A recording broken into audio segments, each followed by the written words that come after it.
And the black man in Africa got to wake up. The black man in America got to make up. That's why Elijah Muhammad wrote the book, A Message to the Black Man. The black man has to stop being a boy all over the black world. Even the way they dealt with him was a little bit too nice. Yeah, like he's got a bag full of stolen goods and they're trying to take it off him to see what's in there so they can return it to people, and they're letting him pull it away from them. They should be slapping him up. Yeah, and then taking out whose wallet is this? Whose wallet cash is this? Whose iPhone is this? Don't let him grab the bag back. Now the black man, don't nobody like you and don't nobody respect your ass. That's the problem. They don't like you and they don't respect you. I'd rather have one than two.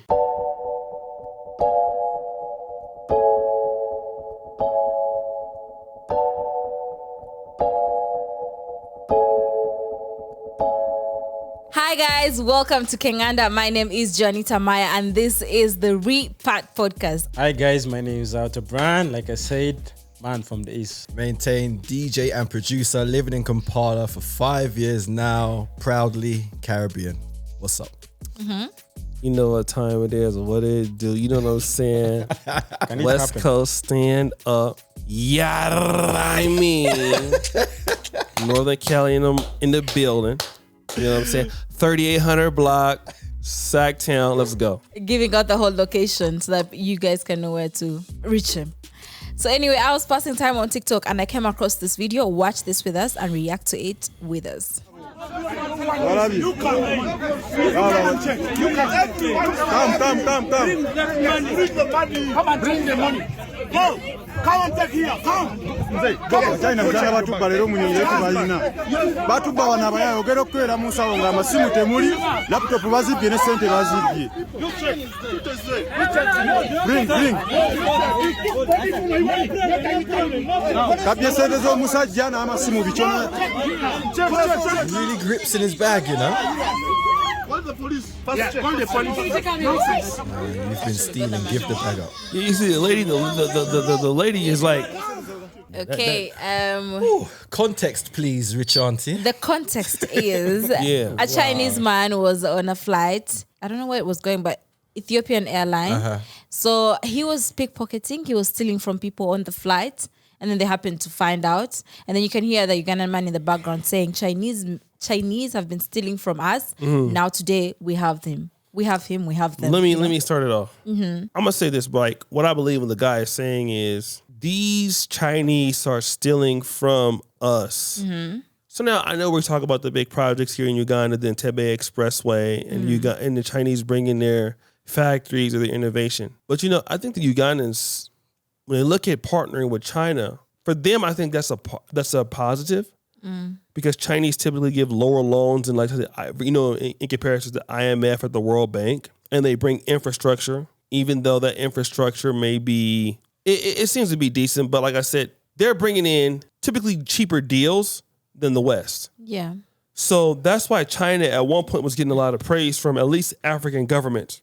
Now the African private sector is saying something different than what African governments are saying.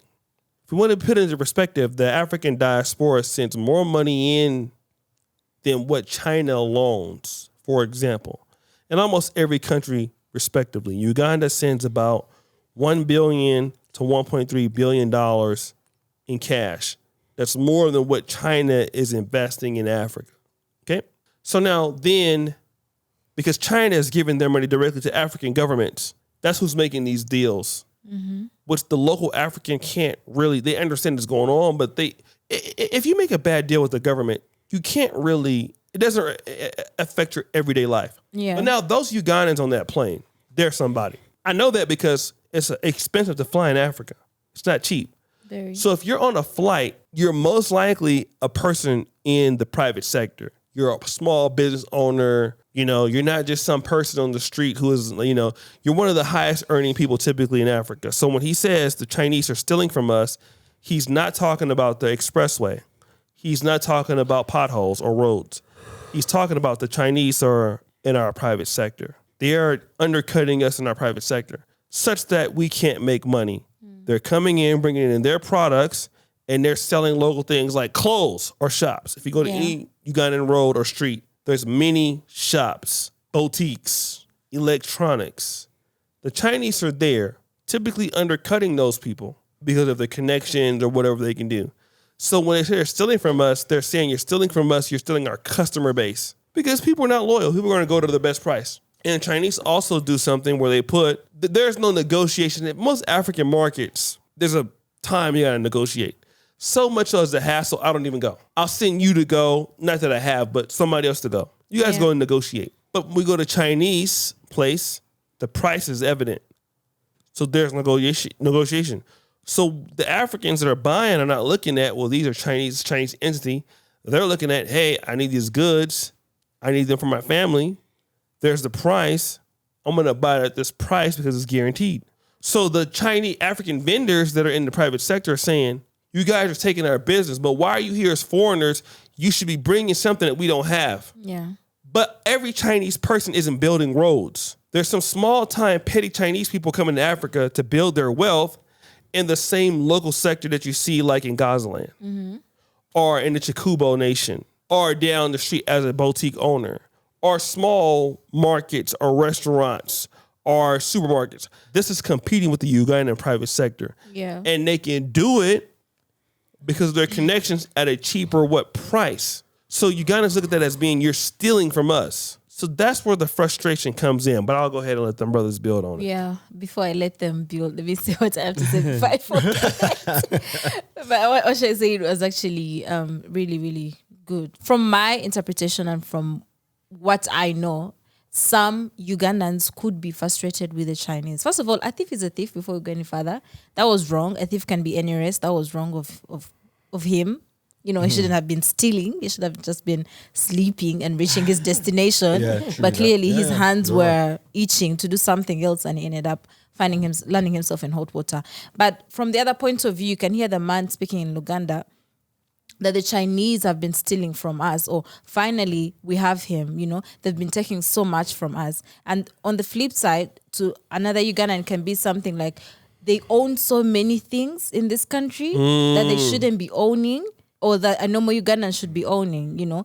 They literally own the airports, you know. It's not confirmed, but we all know what's on ground. We all know that they own the airport, actually building something. Even when you get to Entebbe Airport, on the side, there's like a whole Chinese...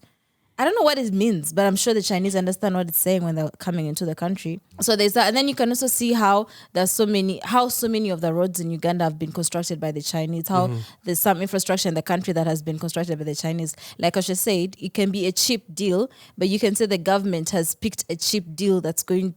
You know when two elephants fight, the grass suffers. Well, no one is fighting, but you can see that when the government decides to take on a cheap deal, you're selling your own people out, because now Ugandans are this generation will go, and then the next generation will come, and then people will still be paying this particular debt to the Chinese. Like you're forever indebted to them. Then I'm sure, you know, the Chinese are very brilliant. They're intelligent. So they're not just giving you a deal to benefit you. Right. They're benefiting themselves. They're benefiting their kids for generations to come. Because you look at the expressway and how people are paying that toll fee and whatnot. See, now the Chinese man has catered for his grandkids and great-grandkids and the other grandkids coming after that. So you can see how he's thinking ahead, and I wish Ugandans could actually pick something from them. We had an episode with Dr. Juliet, and she's saying what we can learn from the Chinese. Not to say we can't use our own values and whatnot, but sometimes you need to benchmark your competition and see what they're doing so that you can actually learn from them and whatnot. Do you know what I see from that video? I see an outpouring of frustration. My time living here and dealing with, well, I don't even deal with them. They're very secluded. They keep themselves to themselves. And when you do see them out, they're very rude to like Ugandan staff, whether it be Cafe Javas or Cafe Saria, Caramel. They're very rude. On average, or just on every time I've been out, I've been dining, and there's been Chinese people on the table there, rude the way they order, the way they pay, everything. And I think that video is just an outpouring of frustration of the way they carry themselves in business and the way they carry themselves individually and collectively while they're here in Kampala. And I'm glad. And for me, watching that video is even out of character for Ugandans to accost him like that. I disagree. Yeah. Continue. Like, for me personally, like Ugandans are very, like, they're very diplomatic. me seeing that, in my personal opinion, in what I'm going off what I've experienced. So even the way they dealt with him was a little bit too nice. Yeah, like he's got a bag full of stolen goods, and they're trying to take it off him to see what's in there so they can return it to people, and they're letting him pull it away from them. They should be slapping him up.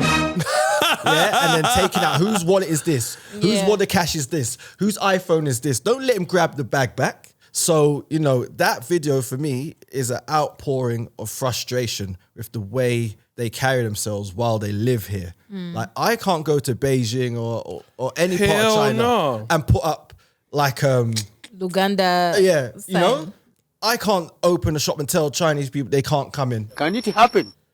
They won't let that happen. Right. And you know they're about respect and honor and the way they are, but they don't extend that to other people. I'm glad somebody caught him, and I'm glad they took the measures they did to get their belongings back. Well done. Like I told you before, Ugandans are nice people. Very nice. Ugandans are always nice. You're welcoming. This guy just committed a criminal offense, but we are trying to even handle him in a nice way. People are just pushing him. If you saw the video, people are just pushing him. Hey, why did you steal? They are just literally asking. Just trying to hold him in place. They're just trying to hold him in place as he's trying to fight back. And I'll keep telling you, if this happened the other way around, if it was a Ugandan in a Chinese surrounding, airlines. it would have been so worse. Because I know those people don't treat us like the way we treat them. So Ugandans are nice people. So as much as we are nice people, we're just trying to sympathize with this man, trying to tell him, hey, why we're trying to pour outrage, but no one's being beaten up. Like seriously, we're just trying to get our property back. These Chinese have taken us quite for granted. Like, first of all, these guys are everywhere. Like you said, Joe and Nita told you guys, the airport, like everywhere you go, it's Chinese. So these guys are literally everywhere. I would feel like they're already somewhere. Like I wouldn't expect Chinese now to go again and start dealing. Yes, I know there are different types. There are these people who deal in this, there are these who deal in this other sector, but they should give us some breathing space. Like these small odd jobs, like let's leave them for the Ugandans at least. Yeah, as for them, they take up these because they're already taking them off. Let the Ugandans at least occupy much more of the informal sector. Yeah, and give them a chance too. Because I believe in China, we wouldn't do that. So this is our own country. Let's try and do something for ourselves. Yeah. Speaking of contracts, I did intern at the local district. It's a long story. But in the procurement department. So you can see when the local district is trying to do something per the budget, the national budget, maybe let's say construct this road. So people come in with their bids and they try to bid for that contract. So you see like a bunch of Ugandans, foreigners, companies, multinational companies, like so many, and then you see the Chinese. But you would find that these people would always pick the Chinese companies because they always thought, oh, we're getting a better deal from this, which could sometimes be true cost-wise. They would get a better deal and then like the payment method is stretched. It's not like a Ugandan saying, oh, you need to pay me after the job is done. No, it's something like, oh, you can even pay me after 5 years. Who wouldn't want that? So you see sometimes, you see the trap financially. So yeah, that's the thing. We have foreigners in this country. We have Indians, we have the Chinese, we have all sorts of foreigners. But you can see that the Indians try to blend in and live with the other races or nationalities. But when it comes to the Chinese, they try to colonize or they try to make something for themselves and separate and segregate and look down on. Even have you ever noticed when you go to a Chinese supermarket and there's like a local supermarket attendant, they follow the local supermarket attendant. Imagine I'm the customer, there's a worker there, and then the owner is following the worker. So it's like you're watching your own worker and now you're watching me shop. It's like that happened to me in Forest Mall. I went there because I like cooking, Caribbean man, big up. And I went to get some sesame oil. Yeah. And I asked for it, and the local worker guided me to where it was, and she was following. Yeah. And then she was like being rude to me. And then the the Chinese. Yeah. And when I spoke and she heard my accent, because she must have thought I was Ugandan. Yeah. When she heard my accent, she got scared because she thought she could just talk to me anyway. Yeah. Right? Because that's how they view Ugandans. Like, what are you gonna do? Yeah. And when I said, excuse me, and she heard my accent, Yeah. got all scared, and I don't like it. It's like it's very, very disrespectful. How can you come to someone's country and act like that? It's so annoying. And it's also with the inferior product. Like when I first moved here, I've got spotlights. Don't you say anything. I've got spotlights in my living room, and they all blew. So I went to Chint on 7th Street in industrial area to get replacements. They blew within maybe a week. Yeah. One power cut. When the power came back, they all blew. And all these lights are from Chint. So when they blew, I was going back to London anyway. So I said, you know what? I'm not going to deal with it now. I'm going to go to London. I bought loads of like replacements. Yeah. Thinking, oh, this is just a thing with power. So when it cuts out, you get surge. So it's just a thing. That's what I thought. So I bought so many spotlights, got them all replaced. Guess what? This was in the first year of me living here. Yeah. Guess how many of those lights have blown? The ones I bought from London. 0. Guess. 0. The product is inferior. Yeah. And I don't know why why it's not being addressed. They're just giving us like crap. And I just don't get it. I'm so frustrated. Can I build on that? Yeah. Julia talked about a situation where there's Chinese writing At the airport. on the airport. Yeah. She don't understand why that's the case. Because that writing is not for you to understand. Because this happened also in America. I have a YouTube buddy, shout out to Taylor Made Dreams. They're Chinese in Atlanta. In fact, when I was with Woden and Maya in 2018, I met a Chinese lady that was married to a Ugandan man that was living in Kenya. We were talking to them. This Chinese lady also has her daughter in international school in Atlanta. When you see Chinese writing in Atlanta at a restaurant, that's not for you. Yeah. That's for them. And the thing is, we expect our people to what? Support us. If you want to come in this restaurant, we may have an English menu in the back, but that Chinese writing out there is not for your ass. That's for you. The Indians right here in Uganda, there was a road that was messed up. Who paved that road? The Indians paved it, but there was a reason why they paved it. They had a parade. The Indians didn't ask one Ugandan in that community for $1 to pave that road, to do that thing, because they're doing it for their people. What the Ugandans are saying is to the Chinese community, come here, do business here. We feel that their people don't care about their people, so that you can come and set up your life here. Let's build our diaspora here. That's why this Chinese writing is for who? You. Ugandans don't understand it. And if they do, it doesn't matter. Because we're not asking you to support. We're asking our people to support. Now, it's offensive to you if you're black. But if you're Asian, you understand. If you're Chinese, you understand. And that's why there are things you talked about in the last podcast that fell out because of power. Chinatown. Yeah. This is why the Chinese rule wherever they go. In America, in Frisco, there's Chinatown. In LA, there's Chinatown. London, there's Chinatown. There's also Chinatown in Kenya. Of course, because that's how they think. But the blacks don't think like that. So you want to say, we're tired of you stealing from us, but you can never go to China and steal from them. Can it happen? Because they will never let you. But it's your mentality as to why they steal from you. How the Chinese feel about themselves ain't got nothing to do with their government. They done felt like that when it was broke. There was a Chinatown in San Francisco in the 70s when they were farmers and they didn't have the technology. Because, at one point, Chinese products were all inferior all over the world. Nobody wanted to touch China. But the Chinese always had Chinatowns in America because how they felt about themselves. But now the issue is with the Africans. You don't feel that way about yourself that they do. So you're mad at them because they can come to your plane on Ethiopian Airlines and steal from your ass on your own plane because they figure that you're not going to do about it. Whose fault is that? But if it was a Ugandan still in there, y'all would have whooped his ass. That's another thing y'all don't want to talk about, right? Because I have had the now I won't call it the pleasure, but I've had the experience of seeing the mob justice here in this area. And when Ugandans want to get to you, they can deal with you. I've seen it. Yeah. It's brutal. It's brutal. They can even kill you. But they didn't do that to the Chinese guy because you're scared. Of course, that's true. That's the thing, right? So you will get your stuff back, but because if it was us, I'm just going to be real. African Americans, mob city. We're going to deal with you. You know what I mean? Most people going to deal with you. But this is the reality as Africans, as blacks around the world. We feel inferior to what we have and try to protect it. But the Chinese, and they're in Zambia, and they're in Nigeria and everywhere, they're in Uganda, they feel better about their community. And so we automatically respect that. So put your stuff up there. But the blacks have every opportunity to care about their people. The Chinese do. Like, for example, most Africans cannot deal, and I've seen some episodes on YouTube that get 5 million views, right?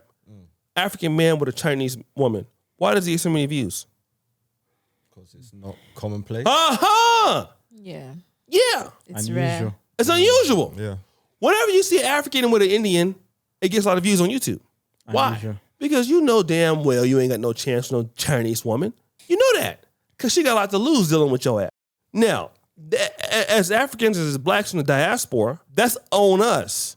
Because if they come and sit in shop and put up their Chinese writing up there, they're automatically excluding your ass because you can't understand what they're saying. Even if it's hello, thank you for being here. You can't read it. Why is it in Uganda? Because they're not talking to you. They're talking to their people. And this is why podcasts like this are so serious and important, because we're talking to who? Our people. Our people, right? So that's how we can do better, talking to our people. Because the Chinese talk to their people. They talk to them before they come to Africa. These people are beneath us. There was a story about in Malawi, this Chinese guy went to Malawi, he's making like $10,000 a day, videotaping African kids and having those African kids say stuff like, 我是黑鬼，自杀的，yeah. You understand what these kids are saying? 我是黑鬼. Direct translation for Hegwe means black monsters. And in another form, I would say that it's what do you call the N word. So was she Hegwe?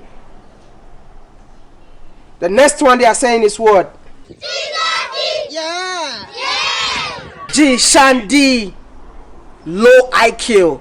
So you see, they wrote this on the blackboard for these African kids to read it.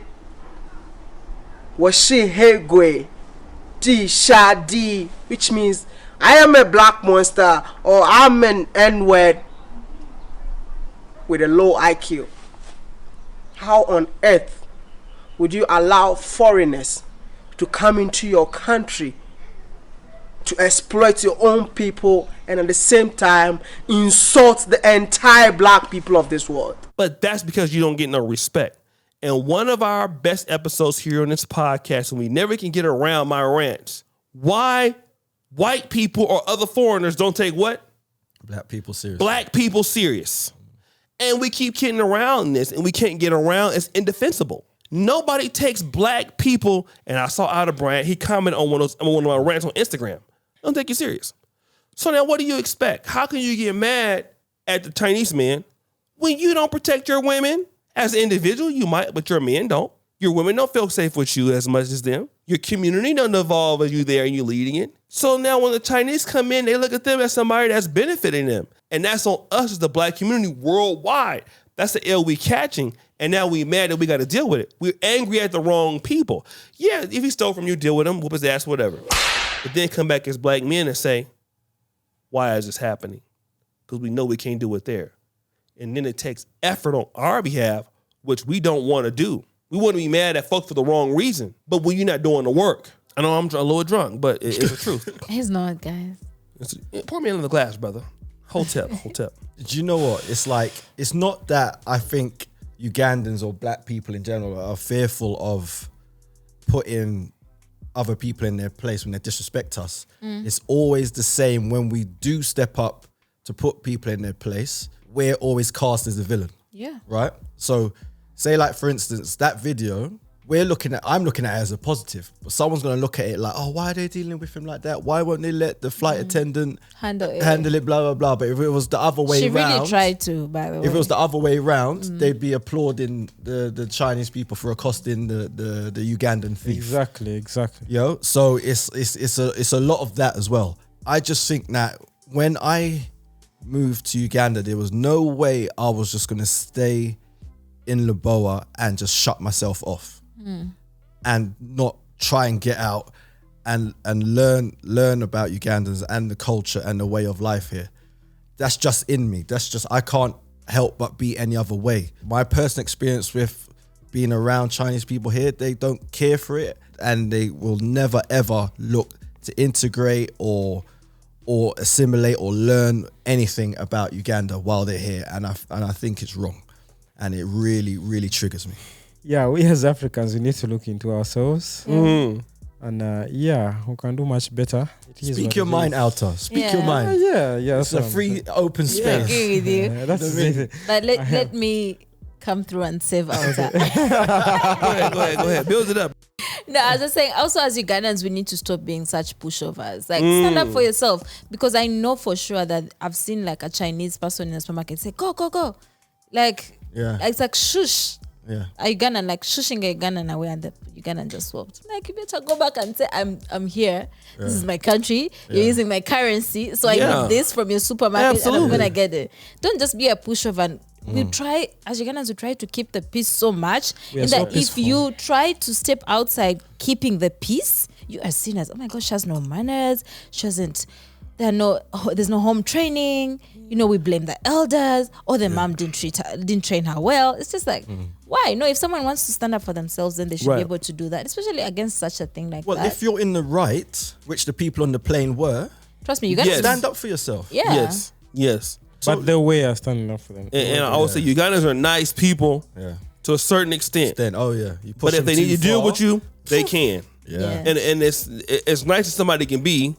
It's also mostly the most brutal people that I've seen are the nicest people. He ain't lying. Kill you too at the same time. But I tell you, all the Ugandan brothers that work with me or for me, and Alta Brian can vouch for this, because we have conversations off of this. You need to own something in your country. I tell I said most foreigners are not gonna tell you this, but as men, you need to help each other.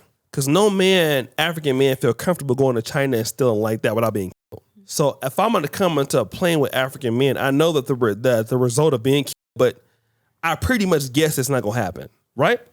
So he was right. So it ain't much of a risk if you're going to just jam me up. This is why African men, Ugandan men, have to start helping each other. That is the problem we have in the black world. Our men don't help each other. So without your men helping each other, you can't help your women. And once you can't help your women, you ain't got no community.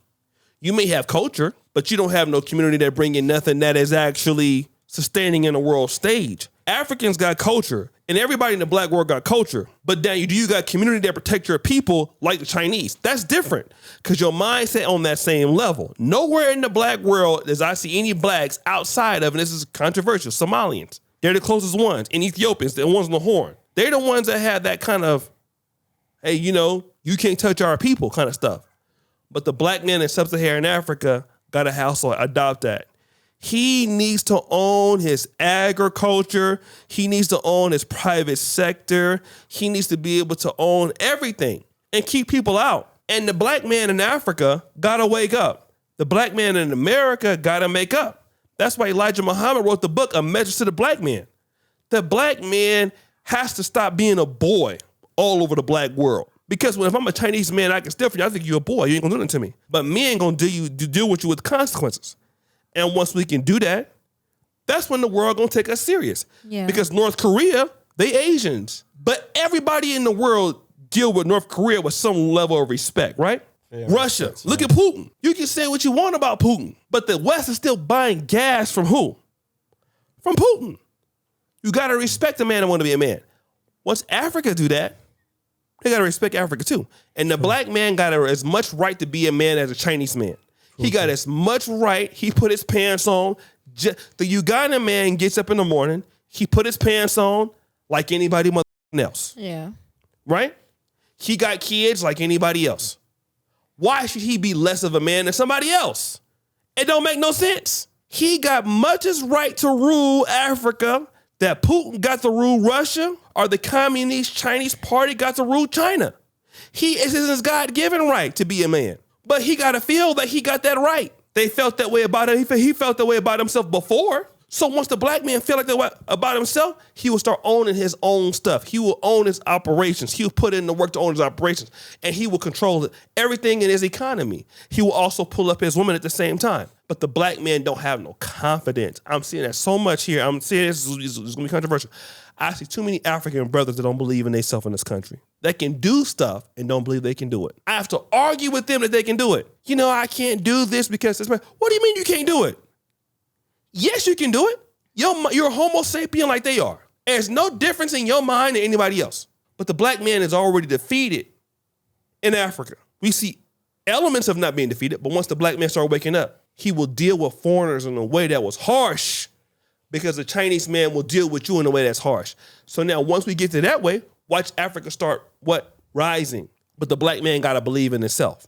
Yeah. Everybody's waiting for the black man to. And one thing I'll say about them before we close, I'm glad they didn't wait to talk to those in Out of Brian and DJ Maintain mentioned the last podcast.